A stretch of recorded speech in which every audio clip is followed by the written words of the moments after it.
बिस्मिल्लाहिर्रहमानिर्रहीम। अस्सलाम वालेकुम डियर स्टूडेंट्स। हमारा आज का उन्वान है कलाम ताम और कलाम नाकिस, यानी कलाम की किस्में। ये जो टेक्स्ट आप सामने स्क्रीन पे देख रहे हैं, ये फेडरल बोर्ड की जमात नहम की किताब के पेज नंबर 15 से लिया गया है। जी तो बेटा, वैसे तो ग्रामर का कंटेंट एक जैसा होता है, लेकिन अगर कुछ बच्चे जो कि ग्रेड 9 से रिलेटेड हैं, अगर उनको वहां से समझ नहीं आ रही तो वो अपनी बुक सामने रखते हुए इसको समझ सकते हैं। जी तो बेटा, जैसे कि आप जानते हैं कि कलाम की दो किस्में होती हैं। सबसे पहले तो यहाँ पे देखें कि इसकी डेफिनेशन दी हुई है। जैसा कि मैंने अभी आपको बताया कि ये आपकी जमात नहम, फेडरल बोर्ड जमात नहम की किताब पेज नंबर 15 से लिया गया है। सबसे पहले जाहिर है आपने इसको ऑब्जेक्टिव और सब्जेक्टिव दोनों पॉइंट ऑफ व्यू से पढ़ना है। सबसे पहले कलाम की डेफिनेशन लिखी हुई है। जब दो या दो से ज्यादा कलमात तरकीब पाए तो इसे कलाम कहते हैं। कलाम की दो किस्में हैं। कलाम का मतलब आप जानते हैं बेटा, बातचीत। नाकिस और ताम, यानी कलाम नाकिस और कलाम ताम। कलाम नाकिस वो मुरक्कब है जिससे सुनने वाले को पूरा फायदा हासिल ना हो और बात नामुकम्मल रहे। मसलन जैद की किताब, खालिद का सबक। इसमें बच्चे हमेशा कंफ्यूज हो जाते हैं कि कलाम नाकिस कौन सा है और कलाम ताम कौन सा है। तो इसको याद रखने का ये तरीका है कि नाकिस नुक्स से है, डिफेक्ट जिसमें नुक्स पाया जाए, यानी जिससे सुनने वाले को बात पूरी तरह समझ में ना आए, सुनने वाले को पूरा फायदा हासिल ना हो। तो ऑब्जेक्टिव में भी ये इसी तरह से स्टेटमेंट आती है कि ऐसा कलाम जिससे सुनने वाले को पूरा फायदा हासिल ना हो और बात नामुकम्मल रहे या बात पूरी तरह से समझ में ना आए तो उसे क्या कहते हैं? शाबाश, कलाम नाकिस। और ताम का लफ्ज तमाम से है। इसमें सिर्फ एक ना चेंज होता है, यानी जिससे ऐसा कलाम जिससे सुनने वाले को पूरा फायदा हासिल हो और बात मुकम्मल हो, पूरी तरह से समझ में आए तो वो ताम होगा, और जिसमें बात नामुकम्मल रहे और पूरी तरह से समझ में ना आए तो वो नाकिस होगा। जैसा कि मिसाल के तौर पर जैद की किताब, खालिद का सबक। तो जैद की किताब क्या? जैद की किताब गुम हो गई, या जैद की किताब मेज पर है, जो है कबर्ड में है, जैद की किताब हट चुकी है, जैद की किताब पुरानी है। तो ये बात नामुकम्मल और अधूरी है। तो जैद की किताब, ये इतने अल्फाज सुनने से जो है सुनने वाले को सेटिस्फेक्शन नहीं होती कि जो है बात किस तरीके से मुकम्मल होगी। इसी तरह से अगर आप कलाम ताम में इसकी मिसाल देखें, अगर हम बात मुकम्मल कर देंगे तो जैद की किताब मेज पर है। और कलाम नाकिस की अगली मिसाल है खालिद का सबक। तो खालिद का सबक क्या? खालिद का सबक मुश्किल है, खालिद का सबक आसान है, खालिद का सबक अधूरा रह गया।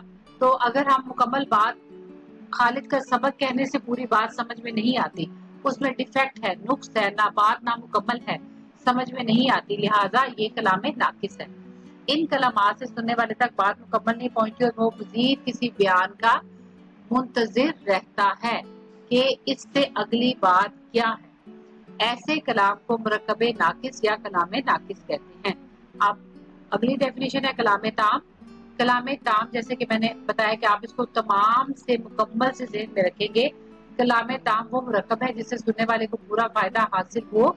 इसे मुरक्कब मुफीद इसलिए बेटा कहते हैं, मुफीद फायदे से है, जिससे सुनने वाले को फायदा हो।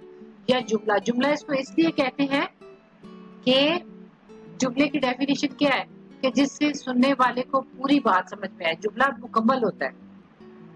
तो ये भी ऑब्जेक्टिव में आप इसकी ऑप्शन है और आपसे पूछा जा सकता है। आप देखिए कि कलाम ताम को मुरक्कब मुफीद या जुमला भी कहते हैं। जैसे जैद की किताब मेज पर है, खालिद का सबक अधूरा रह गया। चुनाचे मुरक्कब नाकिस में बात नामुकम्मल रहती है, जबकि मुरक्कब ताम में बात नामुकम्मल रहती है।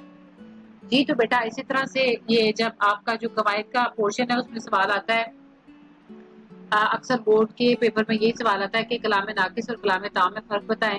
तो आप दरमियान में एक लाइन ड्रॉ करके तो दोनों का कंपैरिजन भी लिख सकते हैं कि कलाम नाकिस वो मुरक्कब है जिससे सुनने वाले को पूरा फायदा हो और फायदा ना हो और बात नामुकम्मल रहे, और दूसरी तरफ कलाम ताम जिससे सुनने वाले को बात पूरी तरह से समझ में आ जाए और उसे पूरा फायदा हासिल हो اور اسی طرح سے نیچے آپ کلام ناقص کی مثال لکھ سکتے ہیں، زید کی کتاب، خالد کا سبق، اور دوسری طرف جو ہے وہ مثال لکھ سکتے ہیں کلام تام کی مثال، زید کی کتاب میز پر ہے اور خالد کا سبق ادھورا رہ گیا، اور آخر میں آپ جو ہے ایک اسٹیٹمنٹ یہ والی کہ چنانچہ اس سے ظاہر ہوا کہ مرکب ناقص میں بات نامکمل رہتی ہے جبکہ مرکب تام میں بات مکمل ہوتی ہے، تمام ہوتی ہے، پوری ہوتی ہے، اور ناقص میں ادھوری ہوتی ہے۔ اسی طرح سے آپ بک میں لکھا ہوا ہے کہ آپ اپنے استاد صاحب کی مدد سے سبق میں سے مرکب ناقص کی 4 مثالیں تلاش کریں۔ تو بیٹا اس سبق میں آپ کو بہت سارے اس طرح کے سینٹینسز ملیں گے، تو لہٰذا جو نامکمل بات ہوگی اس کو آپ مرکب ناقص کہیں گے، جو یا کلام ناقص، اور مکمل بات کو یا جملے کو آپ مرکب تام یا کلام تام کہیں گے، جیسے کہ آپ نے پڑھا کہ کلام تام کو مرکب مفید یا جملہ بھی کہا جاتا ہے۔ تو آپ اگر اس کے آبجیکٹو پر ایک نظر ڈالیں تو پہلی یہ اسٹیٹمنٹ یا دو سے زیادہ کلمات ترکیب پائیں تو اسے کیا کہتے ہیں؟ شاباش کلام۔ نیکسٹ ہے کلام کی کتنی قسمیں ہیں؟ 2۔ کون کون سی؟ ناقص اور تام۔ پھر جسے ایسا کلام جسے سننے والے کو پورا فائدہ حاصل نہ اور بات نامکمل رہے تو کیا کہلائے گا؟ شاباش کلام ناقص۔ اور ایسا کلام جس سے سننے والے کو پورا فائدہ حاصل ہو اسے کیا کہیں گے؟ یہ بھی آ سکتی ہے اسٹیٹمنٹ جس سے بات سننے والے کو مکمل بات سمجھ میں آ جائے تو وہ کیا کہلائے گا؟ کلام تام۔ اس کا دوسرا کہ کلام تام کو کہا جاتا ہے مرکب مفید یا جملہ۔ تو یہ بھی ڈفرینٹ آپشن دے کے پوچھا جا سکتا ہے کہ اسے کہا جاتا ہے مرکب مفید، بے آپشن جملہ، یا جیم آپشن دی جا سکتی ہے مرکب مفید اور جملہ، یعنی الف اور بے دونوں آپشن۔ تو آپ کو پتا ہونا چاہیے کہ اسے مرکب مفید اور جملہ بھی کہتے ہیں۔ لہٰذا ابھی آپ نے ہر لحاظ سے کلام ناقص اور مرکب تام، کلام ناقص اور کلام تام کی مکمل ڈیفینیشن پڑھ لی ہے۔ امید ہے آپ کا آج کا لیکچر جو ہے وہ آپ کو اچھے سے سمجھ میں آ گیا ہوگا۔ اس کے ساتھ ہی